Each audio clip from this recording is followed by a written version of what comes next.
instructions on Jared. He's got very seductive 9-8 of diamonds. And the button. And he's just going to call it. Well, the pre-flop play at this final table has suddenly become very passive. We're seeing a bunch of limping in the small blind. Jared now limps the button with a really good hand. Daniel will complete, and Simeon with ace-6 suited will check. So everybody holding each other's outs, everyone's suited. And the flop is a queen, jack 10, and that's going to give a straight for Jared. Wow. And a 4 flush for Simeon. This could get very interesting. Jared had raised this button. He and Simeon would be playing a huge pot. And Jared's going to come out and bet 200. Simeon is aware that this board really connects with a button limping range, so he's not going to go crazy here, just makes the call. Simeon hoping to catch a flush, but not there. 4 clubs. He'll check it. Jared already with the straight. 375. 375.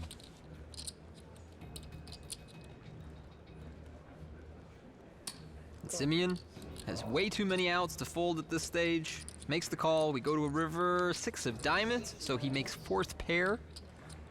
I'm sure he's aware that's not much good on this type of texture. Yep, he's going to check it. He's disappointed. Okay, Jared, how much is it going to be? And Jared's going to stick out 625 before he can do it, though. Simeon has folded. Jared Griner from Huntington Beach, California, shining here at the final table. This guy, I'm Uri Peleg, has coached successful pros that have made millions of dollars. And now he's bringing that expertise to you. Introducing Upswing Lab 2.0. Based off the original Upswing Lab created by Doug Polk, this is a one-stop shop to poker mastery. Start your journey today by checking out Upswing Lab 2.0. Disgusted he couldn't knock someone off with those aces, but this time with a 9-8, gonna make it 120. I'll tell you, the guy stays aggressive. You gotta take your hat off to him for that. Andrew out, but Jawanda is gonna make this call with a jack 9. So 8-9 up against jack 9, the flop. Oh, look at this. John Jawanda has flopped a straight. King, queen, 10 with 2 spades. And he has checked it.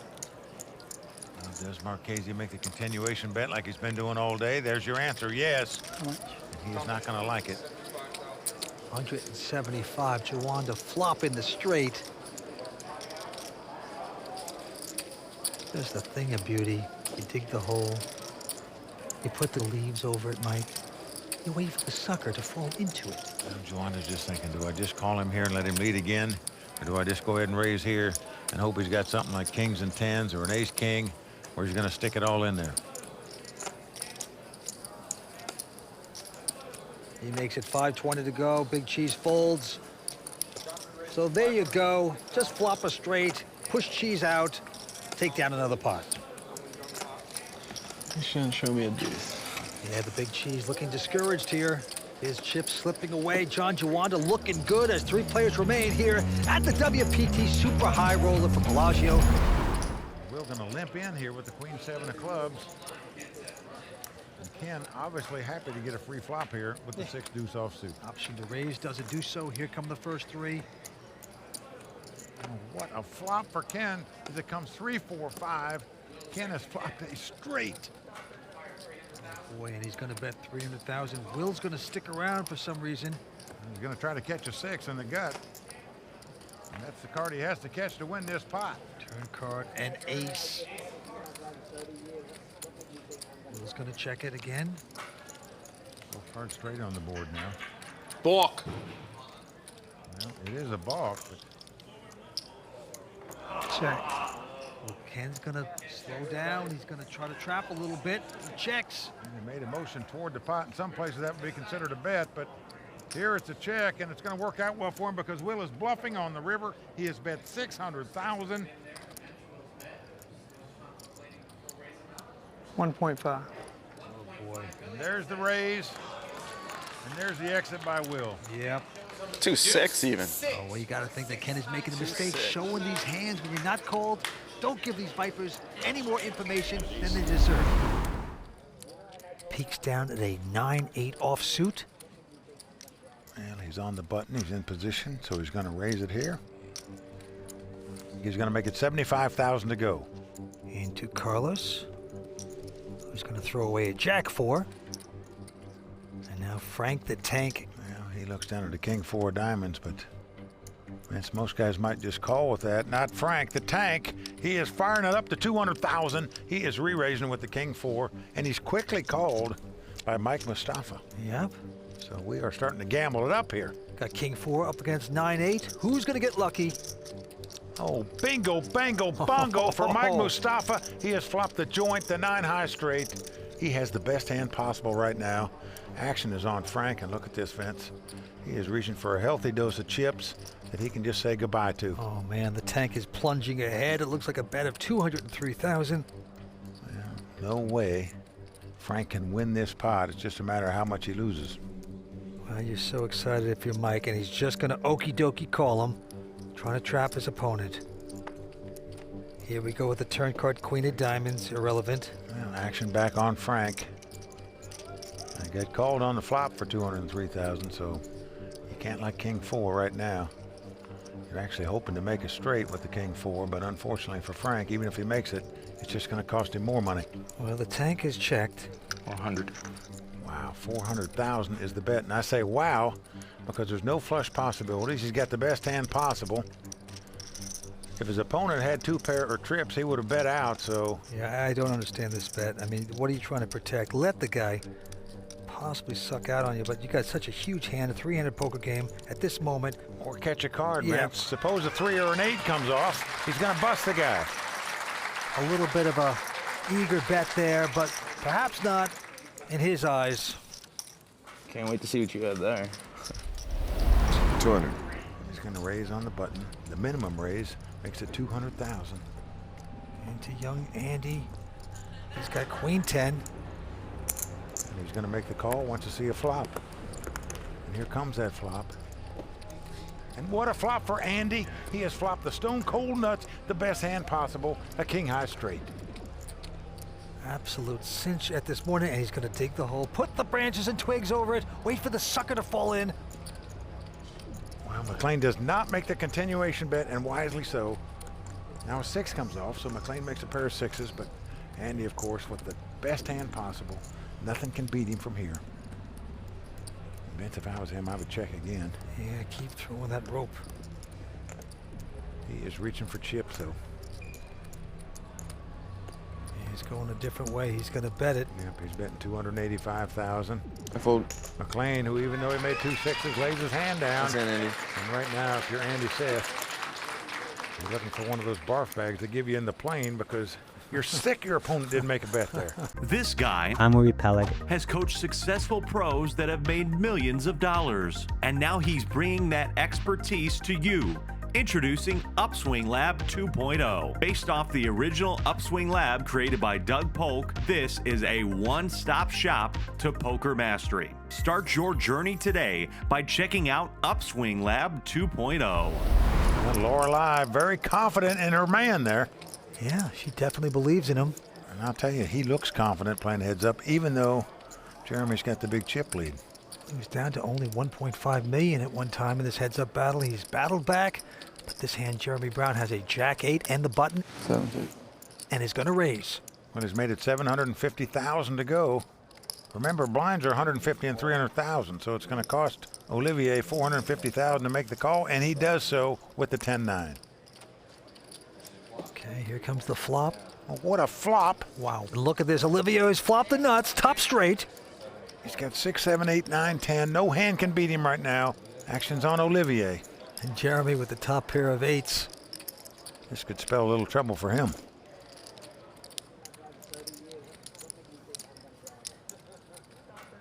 All in. What? All in. Call. And he's leading out in betting, Vince, not checking the nuts. And quickly all in by Jeremy Brown. And Olivier quickly called, of course. Unbelievable.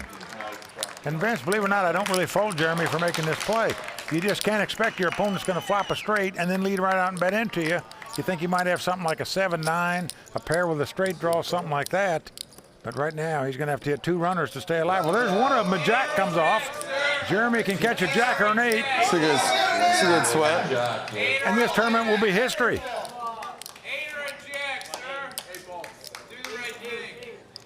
That was really an interesting card. The hope is still alive of knocking out Olivier Bousquet. We will see. We're going down to the river. Well, it's a 7. So Olivier has done it again. He has doubled up. And Vince, you can sure feel the momentum changing in this match. All right, the antes have gone up to 15,000. Blinds are 80 and 160 right now. Well, there you heard WPT champ Michael the Grinder Mizrachi, who says he likes Chino's chances to win tonight. Well, he has 8-5. Oh, what a flop for Chino. He's flopped 2 pair yet again. Yep, there's an uncalled before the flop. And Justin checked, and Chino's going to bet 300, and he gets the call. Well, Justin with the gut shot straight draw needs a deuce for a straight. Now a 6 gives him an open-end straight draw. 7 would give him a straight also. He checks again. Chino has 2 pair, 8s and 5s. And he's going to come out 600,000 this time. Well, every time Justin seems to look at him like, you know, I just don't ever believe you. You just steal so much and make so many moves. I just don't ever think you have anything. And he's going to raise it here, Vince, with a 4 high. He used to work on airplanes. Did he sniff a little too much airplane glue here? Because he has come over the top. How much do you have? He was an engineer. He wasn't out there working on the wings. He was drawing them up. Ah, same thing. In the meantime, it's 1.1 million more to Chino. Like 5-3, 5-4. Chino's saying, how much more you got?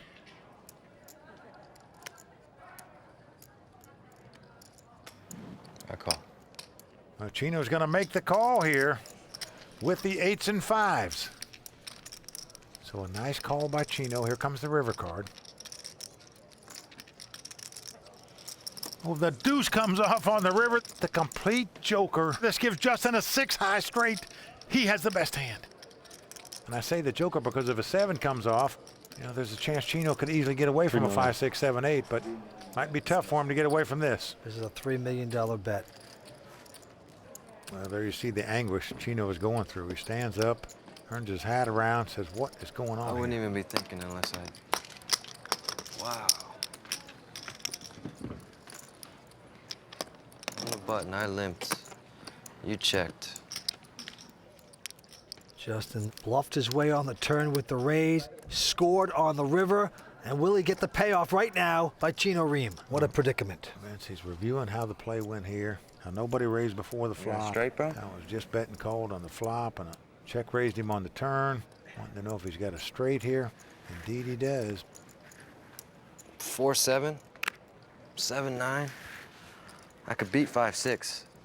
Justin not going to say a word. He's turned into a human roadblock. Really don't want to pay you off, buddy. Well, Chino's instincts are saying that he could be beat here.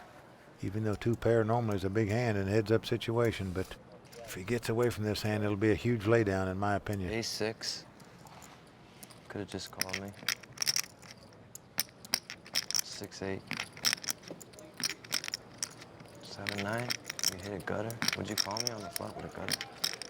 There you see a couple great players themselves, J.C. Tran and Nam Lee, sweating in their buddy here.